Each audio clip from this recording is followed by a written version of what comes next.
Bible సెలవిస్తూ ఉంది, భర్త చనిపోయినటువంటి యవనస్తులను ఏ లెక్కలో చేర్చొద్దా ఉంది? విధవరాండ్ర లెక్కలో చేర్చొద్దు. అలాంటి వారు వివాహం చేసుకోవడానికి దేవుడు అనుమతినిచ్చాడని బైబిల్ సెలవిస్తూ ఉంది. సో ఏదైనప్పటికీ కూడా ఇలాంటి అవకాశాలు ఉన్నప్పటికీ కూడా, ఇలాంటి డిసిషన్ తీసుకోవడానికి అవకాశం ఉన్నప్పటికీ కూడా, రుజుతో నయోమి అంటదే, వార్ప నీ తోటకాలు వెళ్ళిపోయింది, విడిచిపెట్టేసి పొమ్మంటే వెంటనే వెళ్ళిపోయింది, అవకాశం దొరికింది కదని చెప్పేసి నీవు కూడా వెళ్ళిపోమ్మా అని రుజుతో మాట్లాడితే రూతు అంటది, అత్త అట్లా అనవద్దు. ఏమనవద్దు? నన్ను పొమ్మనవద్దు. నీ జనమే నా జనము, నీ దేవుడే నా దేవుడు, నన్ను పొమ్మనవద్దు. చూసారు ఎంత అద్భుతమో.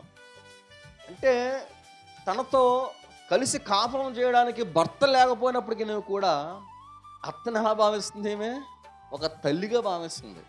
పొమ్మనవద్దు, వదలొద్దు, విడిచిపోమ్మని వెళ్ళిపోమ్మన్నది అనొద్దు అంటా ఉంది.